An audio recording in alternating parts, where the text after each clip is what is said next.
Boa noite, amigas e amigos do canal Prosa Bem.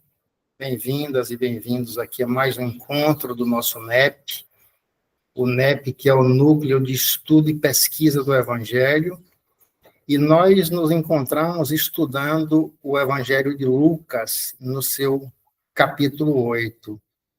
Nós temos uma reunião semanal e esse estudo, o resumo dele, fica gravado no canal aqui do Prosa Bem. Basta que se acesse ali a playlist e tenha a numeração de todos os episódios.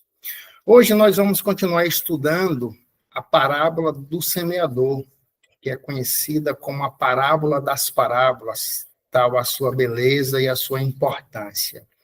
Como a gente já iniciou esse estudo na semana anterior, eu vou fazer aqui uma breve síntese do que foi visto, apenas a título de contextualização. Então, nós vimos no episódio anterior, onde foi lida toda a passagem, toda a parábola, nós vimos que essa parábola, ela menciona metaforicamente 4 tipos de terreno. E o nosso estudo de hoje, ele vai se ater ao segundo tipo de terreno. Mas nós vimos na semana passada, aqui trazendo, sim, a síntese, que aquele primeiro terreno, onde as sementes caíram à margem do caminho. Então, essa forma metafórica de dizer, a parábola é uma alegoria, é uma figura de linguagem, da qual Jesus se valeu para poder promover os seus ensinamentos, devido ao pouco discernimento das pessoas naquele recorte de tempo. Então, essas sementes que caíram à beira do caminho, onde a parábola começa, Jesus dizendo que o semeador saiu a semear, nós vimos que essas sementes que caem à beira do caminho, elas representam aquilo que não foi aproveitado, porque Jesus é a figura do semeador, e a semente é a palavra de Deus, são as leis divinas, são as regras de conduta que regem a nossa vida. Então, nessa semeadura, onde as sementes caíram à margem, à beira do caminho, é o próprio mestre que vai nos explicar. E aqui eu faço um parêntese, porque das 32 parábolas que ele contou, apenas 2 ele mesmo explicou. Essa, a parábola do semeador, é uma delas. A outra é a do trigo e do joio. Então, ele vai nos dizer que essa semente à beira do caminho representa aquelas pessoas que são tocadas pelo ensinamento ali no primeiro momento, mas que as atrações do mundo, elas constituem-se num grande adversário. Então, essas atrações ainda falam mais alto aos corações. E daí, até no Evangelho de Lucas, na tradução que a gente está usando aqui no NEP, que é do João Ferreira de Almeida, ele vai dizer que o diabo se apropria dessas sementes. Nós sabemos, a doutrina nos ajuda a compreender que o diabo não é um ser, é apenas considerando, são aquelas situações de oposição, é o adversário na tradução literal do grego.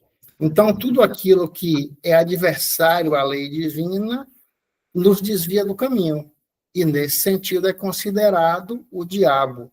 Então, fica claro para a gente que não é um ser diabólico, como algumas tradições religiosas, às vezes, assim compreendem, com todo respeito a todas. Então, nesse contexto, o Evangelho nos mostra que os personagens que estão à beira do caminho, e são vários exemplos, a gente pode se valer, por exemplo, do personagem o cego de Jericó, que está sentado à beira do caminho, sabe que Jesus vai passar por ali e agarra aquela oportunidade. Então, ele transforma a sua vida. Isso está no capítulo 18 desse mesmo Evangelho de Lucas, é uma linda lição, onde ele se livra, inclusive, da capa que garantia para ele o sustento, para seguir o Mestre Jesus. Então, ele sai da beira do caminho e, de fato, se converte, né?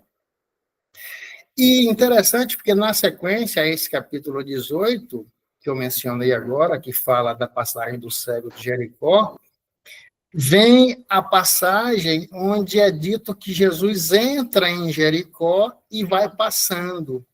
E, ao passar, Zaqueu, que é o chefe dos publicanos, nós sabemos que os publicanos são os cobradores de impostos, né? Eram aquelas pessoas que exploravam os judeus, cobrando os tributos que eram determinados pelo Império Romano. Então, Zaqueu, ao tomar conhecimento que Jesus está passando, ele corre e sobe na figueira, sobe na árvore para poder vê-lo. E ali, nessa elevação que ele faz, a elevação física, para poder visualizar melhor, ele que tinha baixa estatura, ele também a gente pode entender que há uma elevação de vibração, há uma elevação espiritual. Tanto é assim que Jesus, ao vê-lo, diz para ele descer que vai pousar na casa dele, na casa de Zaqueu.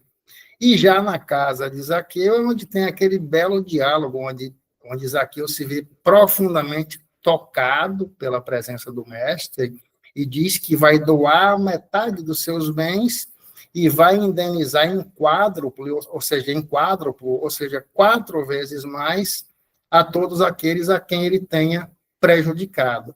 Então, a gente vê que é uma profunda transformação do jeito de ser e de agir. Então, ele sai da beira do caminho, tal qual o cego de Jericó, e seguem a Jesus, que é o nosso modelo, o nosso guia, como está dito lá na famosa questão 625 de O Livro dos Espíritos. E aí, no curso da história, nós sabemos, a doutrina também nos mostra que Zaqueu vai se transformar no Dr. Bezerra de Menezes, que é o nosso patrono.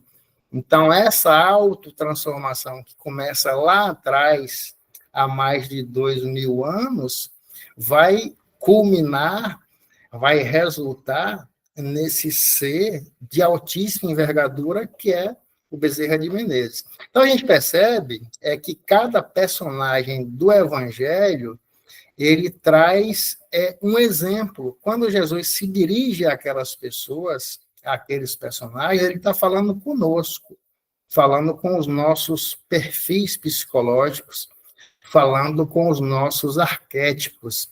São aqueles padrões de conduta que, por vezes, estão cristalizados em nós há muitos séculos.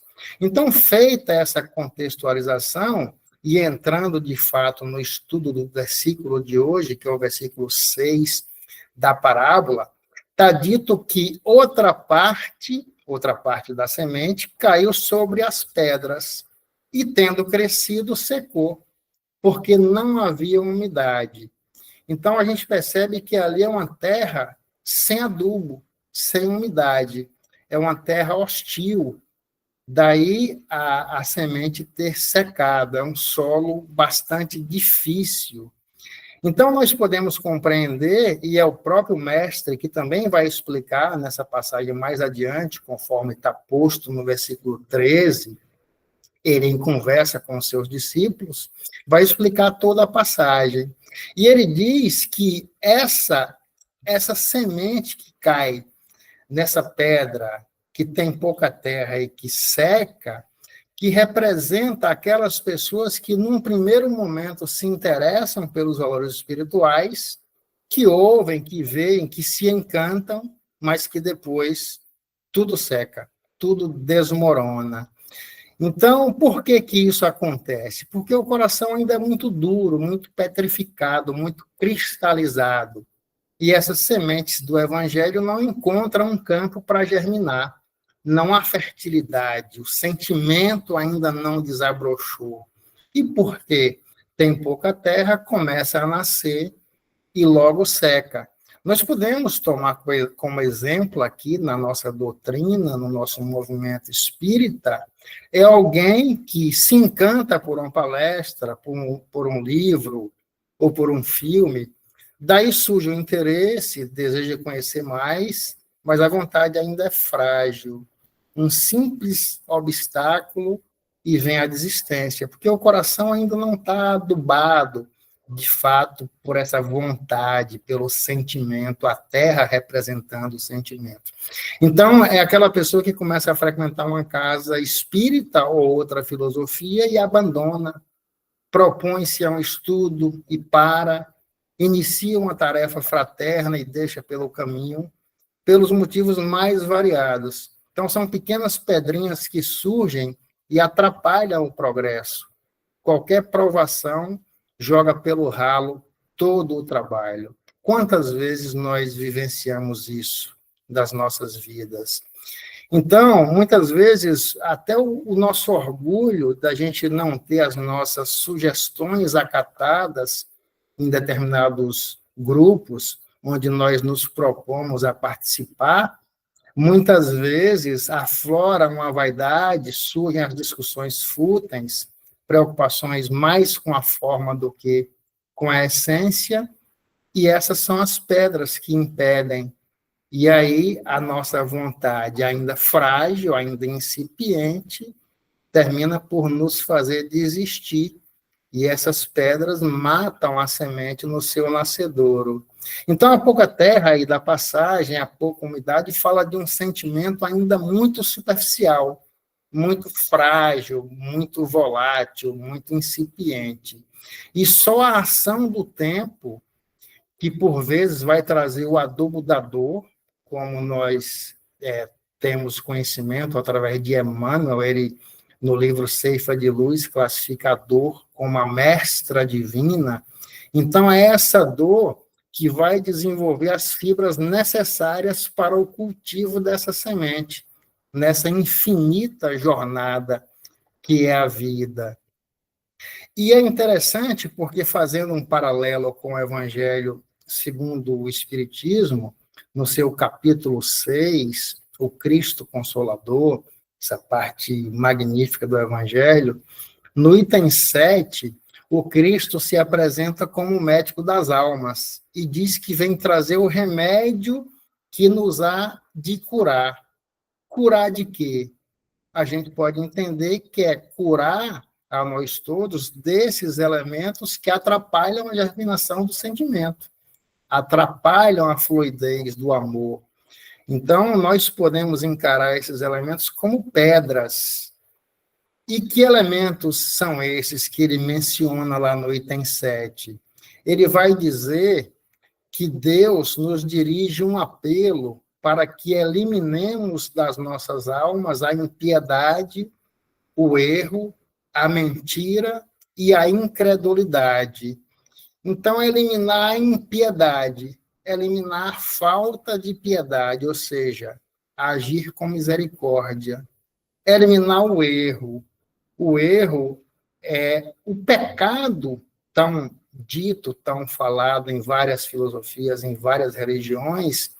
Lá na origem, a tradução da palavra quer dizer erro, errar o alvo. Então, pecar significa errar o alvo. E que alvo é esse? O alvo deve ser buscar o caminho das leis divinas, o caminho da retidão, o caminho da ética, o caminho da moral, que vão terminar, vão culminar lá no amor. O terceiro elemento que ele traz é eliminar a mentira, eliminar a hipocrisia, ou seja, agir com ética com aquelas pessoas que cruzam o nosso caminho. E o quarto e último elemento é eliminar a incredulidade, que é a falta de fé. Ou seja, a fé ela é muito mais do que acreditar, é confiar. Então, a fé significa também, na sua origem, fidelidade, comunhão. Quanto mais nós nos esclarecemos e quanto mais esse sentimento se desenvolve no nosso coração, mais fé, mais fidelidade, mais comunhão nós vamos ter. E o oposto disso é eliminar essa incredulidade, né? A nossa fé, ela também é muito frágil. A gente desmorona diante muitas vezes, das mínimas adversidades. É como disse o apóstolo Paulo, né? A fé, a esperança e a caridade constituem o tripé que nos fará subir essa escada em direção ao alto. Então, por aqui a gente vai caminhando para a conclusão do estudo de hoje, e fica o convite para que vocês acompanhem o canal nos próximos estudos, onde nós vamos estudar os versículos seguintes. O versículo 7 vai falar daquelas sementes que são sufocadas por espinhos. Que espinhos são esses? E depois, no versículo 8, vai dizer das sementes que nascem e produzem a 30, a 60 e a 100. Que produção é essa? É a germinação, é o florescimento, é a frutificação do amor nos nossos corações. Isso vai ser melhor aprofundado nos próximos encontros. Fica aqui o convite, sem spoiler, que vocês possam continuar acompanhando aqui o canal, o Prosa Bem, essa parte do NEP Bezerra de Menezes, e que a gente tenha em mente que aquela frase famosa de que o semeador saiu a semear, como inicia essa bela parábola, que nós, inspirados nesta frase, procuremos espalhar as sementes do bem por onde passarmos, e que de paz, de bênçãos e de luz se encham os nossos espíritos, hoje e sempre. Até a próxima, um abraço para todos.